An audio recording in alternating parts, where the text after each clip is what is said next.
जाते जाते भी यह साल किसी के लिए बर्बादी की दास्तान लिख गया।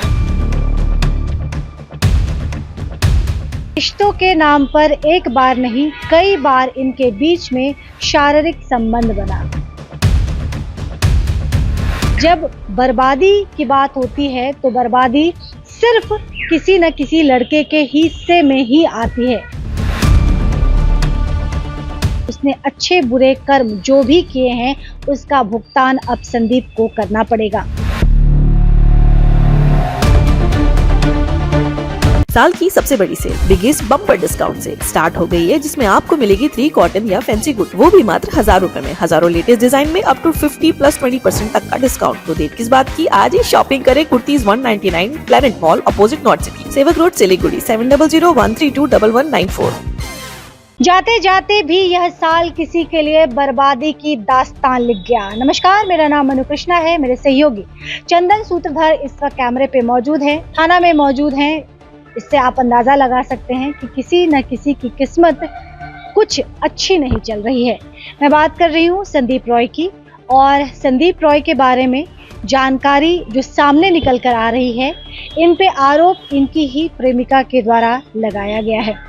प्राप्त जानकारी के मुताबिक संदीप रॉय अपनी प्रेमिका के साथ पिछले कुछ सालों से रिश्ते में थे। दोनों के बीच में प्रेम संबंध था, लेकिन आजकल जो सिलीगुड़ी शहर के अंदर एक नया ट्रेंड सेट हो चुका है, या खबरें, क्योंकि लगातार हम ऐसे ही कवरेज लगातार कर रहे हैं, तो कहीं ना कहीं ये हमने भी महसूस किया है कि रिश्ते में लड़का और लड़की दोनों होती है, लेकिन जब बर्बादी की बात होती है तो बर्बादी सिर्फ किसी न किसी लड़के के हिस्से में ही आती है।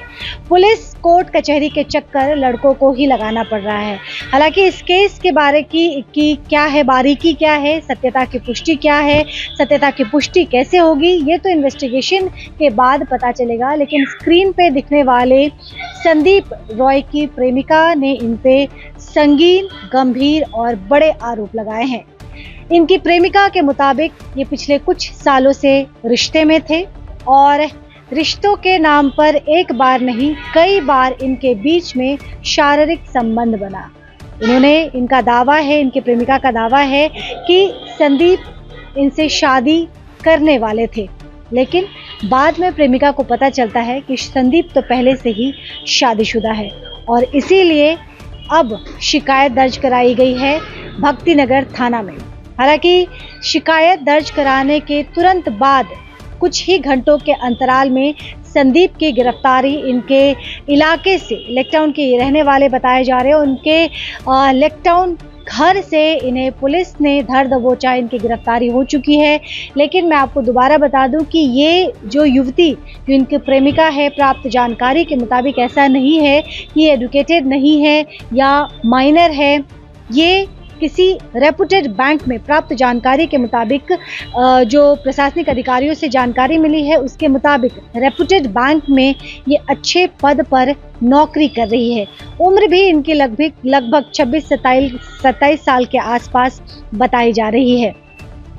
इनकी सच्चाई रिश्ते की क्या है ये तो इनसे बेहतर कोई नहीं जानता, लेकिन एक और सत्य जो सामने है वह यह कि संदीप की गिरफ्तारी हो चुकी है। आज 21 दिसंबर है, साल का आखिरी दिन, आखिरी महीने का आखिरी दिन और आखिरी रविवार।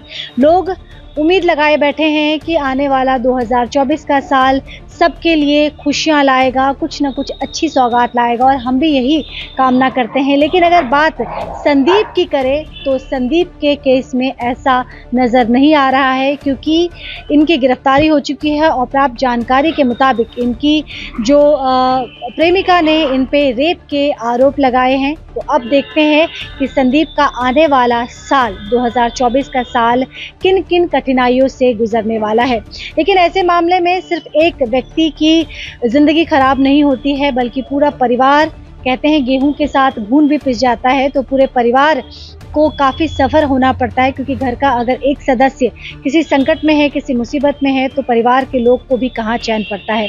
बहरहाल बता दूं, भक्तिनगर थाना के लिए तहत भक्तिनगर थाना के अंतर्गत मामला दर्ज कराया गया था और कुछ ही घंटों के अंतराल भक्तिनगर थाना की एक्टिव पुलिस की टीम ने तुरंत उसे गिरफ्तार कर लिया। संदीप की गिरफ्तारी हो चुकी है और उसने अच्छे बुरे कर्म जो भी किए हैं उसका भुगतान अब संदीप को करना पड़ेगा।